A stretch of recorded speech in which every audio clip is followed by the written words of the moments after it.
एक बार की बात है, एक छोटे से गांव में एक गरीब ठठेरा रहता था। उसका नाम रामू था और वह बर्तन बनाने का काम करता था। उसकी पत्नी का नाम सविता था। दोनों बहुत मेहनती थे, लेकिन गरीबी ने उनका पीछा नहीं छोड़ा था।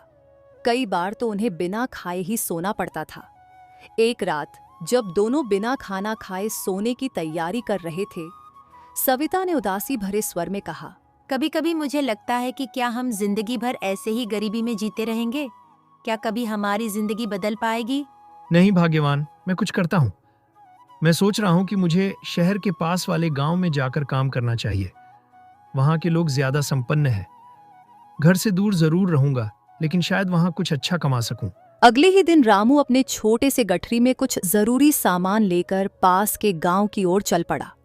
जब वह उस गांव में पहुंचा तो देखा कि वहां पहले से ही बहुत सारे ठठेरे हैं जो बर्तन बनाने का काम कर रहे हैं। रामू ने सोच लिया कि यहां भी उसे ज्यादा काम नहीं मिलेगा। यहाँ तो मेरे से पहले ही बहुत ठठेरे हैं। मैं यहाँ पैसे कैसे कमा पाऊंगा? लेकिन अब खाली हाथ घर भी नहीं जा सकता। रामू ने थोड़ा सोचा और फिर अचानक उसके मन में वो एक विचार आया। उसने अपने दुकान के बाहर एक बोर्ड लगा दिया जिस पर लिखा था, यहाँ बालों के बदले बर्तन मिलते हैं। बर्तन ले लो बर्तन, बालों के बदले बर्तन ले लो बर्तन। बर्तन ले लो बर्तन, बालों के बदले बर्तन ले लो बर्तन। बहुत सारी महिलाएं उसकी दुकान पर आईं और आश्चर्यचकित होकर पूछने लगी, क्या सच में यहाँ बालों के बदले बर्तन मिलते हैं? जी हाँ, बिल्कुल। जल्दी ही पूरे गांव में यह बात फैल गई और सभी महिलाएं अपने कटे हुए बाल लेकर रामू के पास आने लगी। रामू ने उनके बालों के बदले सभी को बर्तन दिए। इसके बाद रामू उन बालों को लेकर एक शहर की दुकान पर गया जहां बालों से विग बनाई जाती थी। वहां जाकर रामू ने सारे बाल बेच दिए और बदले में उसे एक चांदी का सिक्का मिला। वह बहुत खुश हुआ। आज तो बहुत अच्छी कमाई हुई है। अगर रोज ऐसी कमाई हो जाए तो बहुत जल्दी मैं एक गाय या भैंस भी खरीद सकूंगा। कुछ ही दिनों में रामू ने 5 सोने के सिक्के जमा कर लिए और 3 सिक्कों से एक भैंस खरीद ली। वह भैंस को लेकर जंगल के रास्ते अपने गांव लौट रहा था। तभी रास्ते में कुछ डाकुओं से उसका सामना हो गया। डाकू देखकर रामू थोड़ा घबरा गया। हे भगवान, अगर इन डाकुओं को पता चल गया कि मेरे पास 2 सोने के सिक्के हैं तो ये मुझे लूट लेंगे। हे प्रभु, मेरी रक्षा करो। लेकिन जल्द ही उसके दिमाग में एक चालाकी भरा विचार आया। उसने जल्दी से बाल्टी निकाली और भैंस का दूध निकालने लगा। दूध में एक सोने का सिक्का डाल दिया। जैसे ही डाकुओं ने रामू को देखा, वे उसके पास आए और बोले, अरे सुन, जो भी तेरे पास है सब कुछ हमें दे दे। नहीं डाकू भाई, मैं तो बहुत गरीब आदमी हूँ। जैसे तैसे अपना गुजारा करता हूँ। मेरे पास कुछ नहीं है। ये कहते कहते उसने जानबूझकर दूध की बाल्टी गिरा दी। डाकुओं ने बाल्टी में सोने का सिक्का देख लिया और गुस्से में बोले, अच्छा, हमसे चालाकी कर रहा है। तेरे पास सोने का सिक्का है और तू कहता है कि तू गरीब है। नहीं भाई, आप गलत समझ रहे हैं। मैं आपको पूरी बात बताता हूँ। मुझे एक बहुत पहुंचे हुए बाबा मिले थे। मैंने उनकी बहुत सेवा की। उन्होंने ही मुझे प्रसन्न होकर आज ही ये भैंस दी और कहा है कि इसकी सेवा करना। ये रोज दूध में सोने का सिक्का देगी। और फिर पता नहीं वो महात्मा जी कहाँ चले गए। डाकू यह सुनकर चकित हो गए। क्या? सोने के सिक्के देने वाली भैंस? वाह, इतनी अच्छी भैंस तो फिर हमें दे दे। नहीं भाई, मैं बहुत गरीब आदमी हूँ। अगर आप मेरी भैंस ले जाओगे तो मैं कैसे गुजारा करूंगा? किसी का सिर फोड़ा, किसी का हाथ टूटा, लेकिन आज तक जग्गा डाकू ने किसी गरीब को नहीं लूटा। सुन मुसाफिर, तू ये अपनी भैंस हमें दे दे। हम तुझे इसके बदले 50 सोने के सिक्के देंगे। रामू की तरकीब काम कर गई थी, इसलिए उसने चुपचाप हामी भर दी।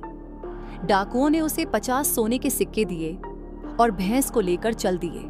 वाह सरदार, वाह, आपने तो कमाल कर दिया। सिर्फ 50 सोने के सिक्कों के बदले जिंदगी भर सोना देने वाली भैंस को ले लिया। ये सच है, आपसे चालाकी में तो कोई जीत नहीं सकता। डाकू जब अपनी गुफा में पहुंचे तो उनके सरदार ने कहा, देखो, मैं तुम्हारा सरदार हूँ, इसलिए पहले दिन ये भैंस मेरे पास रहेगी और फिर एक एक दिन करके भैंस सबके पास जाएगी। ऐसे सबको सोने के सिक्के मिलेंगे। बाकी डाकू भी सरदार की बात मान लेते हैं। अगले दिन डाकू सरदार जब भैंस का दूध निकालता है तो उसमें कोई सोने का सिक्का नहीं निकलता। सरदार हैरान रह जाता है और सोचता है, लगता है कि उस ठठेरे ने हमें बेवकूफ बना दिया है। लेकिन सरदार यह बात बाकी डाकुओं को नहीं बताता, क्योंकि उसे डर था कि वे उसका मजाक उड़ाएंगे। कुछ देर बाद दूसरा डाकू सरदार के पास आता है और कहता है, सरदार, तुम्हारा दिन हो गया, अब मेरी बारी है। कितने सोने के सिक्के मिले तुम्हें? अगर मैंने बता दिया कि कोई सोने का सिक्का नहीं निकला तो ये सब मेरा मजाक उड़ाएंगे। अरे इतनी भी क्या जल्दी है, आज तो भैंस रखने की बारी तुम्हारी है। देख लेना, कल तक तुम्हें भी पता चल जाएगा। दूसरा डाकू ये सुनकर खुश हो जाता है और भैंस को लेकर चला जाता है। लेकिन अगले दिन जब उसने भी भैंस का दूध निकाला तो उसमें कोई सोने का सिक्का नहीं निकला। अब उसे भी समझ में आ गया कि ठठेरे ने उन्हें धोखा दिया है। वह गुस्से में सरदार के पास जाता है और कहता है, सरदार, ठठेरे ने हमें बेवकूफ बना दिया है। इस भैंस से कोई सोने का सिक्का नहीं निकलता। अब तीसरे डाकू ने भी भैंस को रखा और वही हाल हुआ।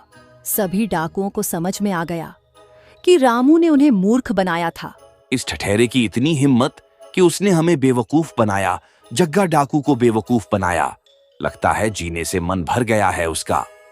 डाकू भैंस को लेकर रामू के गांव की तरफ चल पड़े।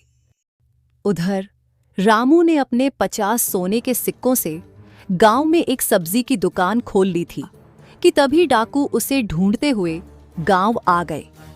रामू दूर से ही डाकुओं को देख लेता है और जल्दी से घर पहुंचकर अपनी पत्नी सीता को समझा देता है। देखो, कुछ डाकू मुझे ढूंढते हुए आ रहे हैं, तुम बस वही कहना जो मैं तुमसे कहूं। और घर के पास ही एक पेड़ के पीछे छिप जाता है।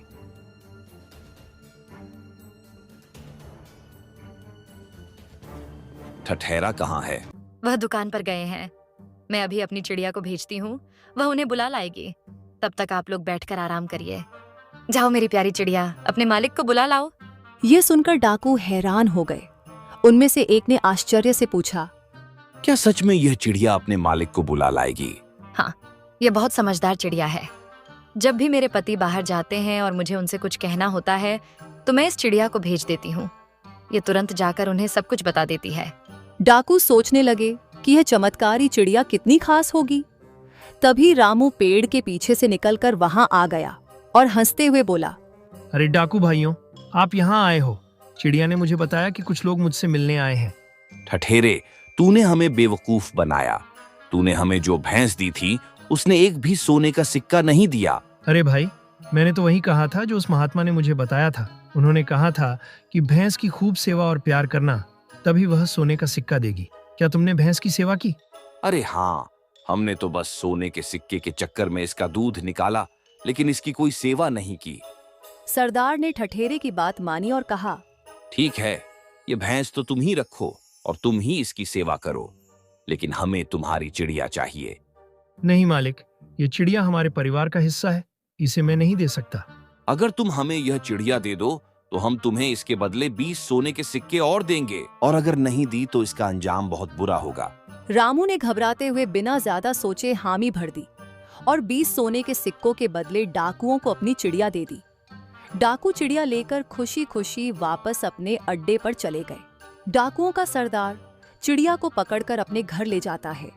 डाकू बहुत खुश होते हैं कि उन्हें एक तेज और बोलने वाली चिड़िया मिल गई है। सरदार अपने बेटे से कहता है, बेटा, मैं बाहर जा रहा हूँ। अगर तुम्हें कोई जरूरत हो या मुझसे कोई काम हो तो तुम इस टोनी चिड़िया से कह देना, ये मुझे जाकर संदेशा दे देगी। जी पिताजी। सरदार डाकू के चले जाने के बाद कोई व्यक्ति आता है और सरदार से मिलने की बात करता है। तब डाकू का बेटा चिड़िया से कहता है, जाओ, जाकर पिताजी को संदेश दो कि उनसे कोई मिलने आया है। चिड़िया उड़कर चली जाती है, लेकिन उड़कर फिर से ठठेरे के घर ही पहुंच जाती है।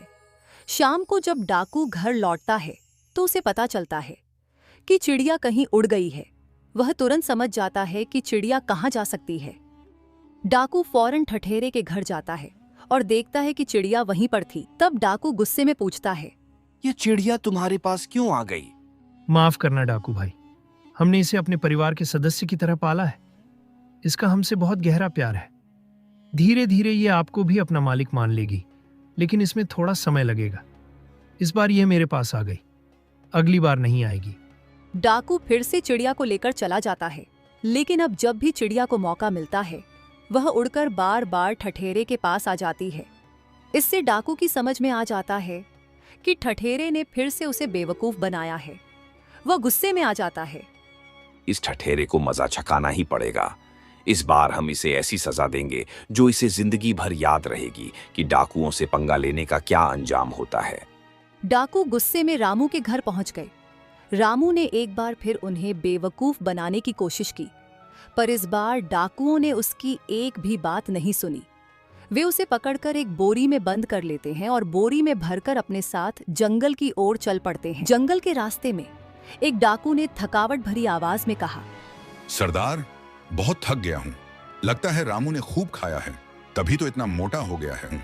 क्यों ना पास वाली गुफा में थोड़ी देर आराम कर लें। तुम सही कह रहे हो, मैं भी थक गया हूँ। चलो इसे यहीं छोड़ दो और गुफा में चलकर थोड़ी देर आराम करते हैं। डाकू रामू को उसी बोरी में छोड़कर गुफा की ओर चल दिए। उसी समय एक गांव वाला अपने भैंसों के साथ वहां से गुजर रहा था। जैसे ही रामू को भैंसों की आवाज सुनाई दी, वह बोरी के अंदर से चिल्लाने लगा, कोई मुझे बचाओ, कोई मुझे बचाओ, मैं इस बोरी के अंदर बंद हूँ। कोई मुझे बचाओ, कोई मुझे बचाओ, मैं इस बोरी के अंदर बंद हूँ। गांव वाले ने रामू की आवाज सुनी और तुरंत बोरी खोलकर रामू को बाहर निकाला और हैरानी से पूछने लगा, अरे भाई, तुम इस बोरी में कैसे चले गए? रामू ने उसे पूरी कहानी बताई कि कैसे डाकू उसे मारने के लिए ले जा रहे थे। फिर रामू ने गांव वाले को एक योजना बताई। वे दोनों मिलकर बोरी में पत्थर भर देते हैं और गांव वाला वहां से भागने की तैयारी करने लगता है। थोड़ी देर बाद डाकू गुफा से बाहर आकर बोरी को उठाते हैं। उन्हें अंदाजा नहीं होता कि रामू की जगह अब बोरी में पत्थर भरे हैं। डाकू बोरी को उठाकर एक दलदल में फेंक देते हैं और हंसते हुए कहते हैं, लो, ठठेरे का काम खत्म हुआ। आज तक इस दलदल से कोई बाहर नहीं निकला। डाकू खुशी खुशी वापस जाने लगे, लेकिन थोड़ी दूर चलते ही उन्हें रास्ते में फिर से रामू मिलता है। रामू को देखकर वे हैरान हो जाते हैं और चिल्लाते हैं, अरे, तुम्हें तो हमने दलदल में फेंक दिया था, फिर तुम यहाँ कैसे आए? अरे मालिक, आपकी वजह से मेरा जीवन बदल गया। जब मैं दलदल में डूबा तो मुझे नीचे महात्मा की गुफा मिली। वहां महात्मा तपस्या कर रहे थे। उन्होंने मुझे एक सोने का बर्तन दिया और कहा कि इस बर्तन से तुम जितने चाहो सोने के सिक्के निकाल सकते हो। ये कभी खत्म नहीं होगा। लेकिन दिक्कत यह है कि मैं तो दलदल से बाहर आ गया, पर वह बर्तन वहीं रह गया। इसलिए मैं इन भैंसों को लेकर जा रहा हूं ताकि उसे बाहर निकाल सकूं। डाकू यह सुनकर लालच में आ गए। सरदार ने कहा, लगता है तुम इतनी आसानी से नहीं मरोगे। तू उस बर्तन को भूल जा और हमें बता, वह बर्तन कहाँ है? हम जाकर उसे निकाल लेंगे। रामू बड़ी चालाकी से डाकुओं को दलदल की तरफ ले जाने लगता है। इस दलदल के बिल्कुल बीच में ही मैंने उन महात्मा से मुलाकात की थी। वहीं पर वह सोने का बर्तन भी है।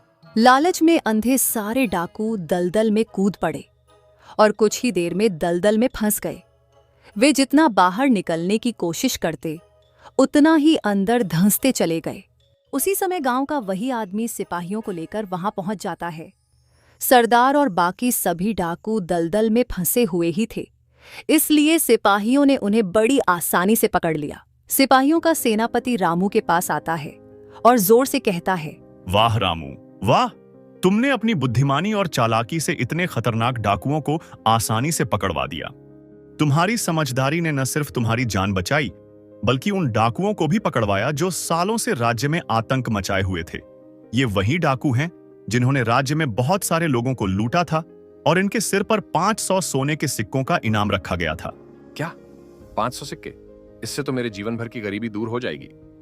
सेनापति रामू को 500 सोने के सिक्के थमाते हुए गर्व से कहता है, तुम्हारी बहादुरी और होशियारी के लिए ये इनाम।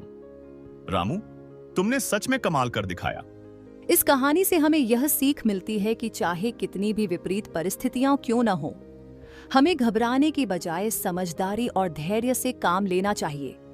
और यह भी कि लालच का अंजाम हमेशा बुरा ही होता है।